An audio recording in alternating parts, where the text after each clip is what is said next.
Hello, welcome to Relish Books. As it's getting towards the end of the year, I thought I would just make a really quick video to show you what is on my list of books for 2024 so far. I love making lists. I love making book lists. It can be really easy to get carried away because it feels like a year is a long time to read books, but it helps me to think about how many books I would have to read each month to finish the list, because if you're putting 3 long classics a month, you're probably not going to make it. But even if I don't make it, if I don't get them all done, I still really love to make the lists. It's a lot of fun, and I'm hoping that sharing them will help me to actually read most of them. So I'm just going to read these off, say a tiny bit about them, and that's going to be all for today. So my list so far. First is A Connecticut Yankee in King Arthur's Court. So I have very mixed feelings about Mark Twain. I really like some of his writing. I really like some of his humor. I personally am really not a Tom Sawyer and Huckleberry Finn fan, which maybe I'll make a video about that at some point. I really don't like them. But I did like Life on the Mississippi and some of his short stories, which is as far as I've read of Mark Twain to this point. But this book has been recommended to me. The concept sounds really funny, so I'm excited to give it a try. Next, I have The Three Musketeers by Alexandre Dumas. And the only book that I have read of his is The Count of Monte Cristo, which I also didn't like. I promise I do like classics, but like I've said before, not just because they're classics. They have to be actually good, and I did not like The Count of Monte Cristo very much. But I'm still excited to read this one. It's been on my list for a while, and this year I'm actually going to try to read it.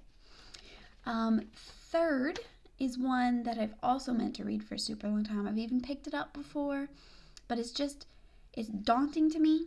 I think it's going to be a rough read for me, but it's one that I've wanted to read for a really long time. I love the quotes from it that I've seen, and that is Look Homeward, Angel by Thomas Wolfe. So maybe the most intimidating one on my list for me so far, but I'm very excited about it. Fourth is Dombey and Son by Charles Dickens. I try to put a Charles Dickens book on my list every year because I've read quite a few of his books, but there's still quite a few that I haven't. So this is kind of a way. His books are such an in-depth experience that I don't like to read a ton of them all together. So I feel like reading one a year is a good way, and it's pretty easy to think that I can get them all that way because I've already read quite a few. This is one that I'm not super excited about for some reason. Even though some of them have been so good, for some reason I'm always way less excited about the Dickens novels that have names as titles. I don't know why, but Dombey and Son just isn't very appealing to me, but I'm going to try to read it this year. Then I have Crime and Punishment, and I do not know how to properly say the author's name. I should have looked that up. Russian author, Fyodor, starts with a D. I'll definitely look that up if I make a video after I've read this book.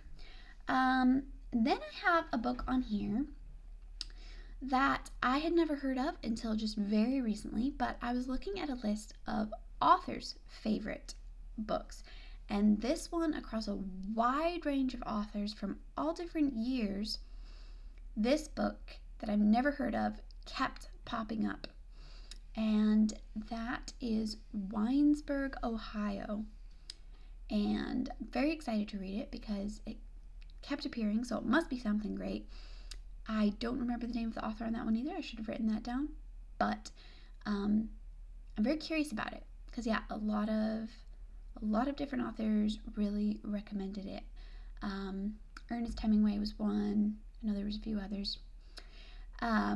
Next, I have Assassin's Quest, which is the third book in the Farseer trilogy by Robin Hobb, and I am reading those books because my husband loves them, and I try to read some of the stuff that he loves, even if it's not always stuff that I would read. But I have been I enjoyed the first one, and I'm about halfway through the second. So I'm hoping to finish that before the end of the year and then read the third one at some point next year. And the last one on my list so far, the list is probably going to get a lot longer, but last one on my list so far is For Whom the Bell Tolls by Ernest Hemingway. And I've been hesitant to read this. It's been on lists for so long. But while I love Ernest Hemingway's as a writer, I think he is one of the greatest when it comes to his style. I read A Farewell to Arms, and again, I love the style. The writing was beautiful, but I didn't really like it as a book. He has quite a dark turn of mind, and his writing can feel kind of pointless at times. I do also love The Old Man and the Sea. I actually really enjoy it. So kind of mixed feelings on this one. I put off reading it for a long time, but I am excited to hopefully read it this year. And whether these books are good or bad, I'll probably be making videos about them, in among other things. So if you're interested in any of those, stick around, and I encourage you to make your own lists because it's super fun. So that's all I have for now. Thank you.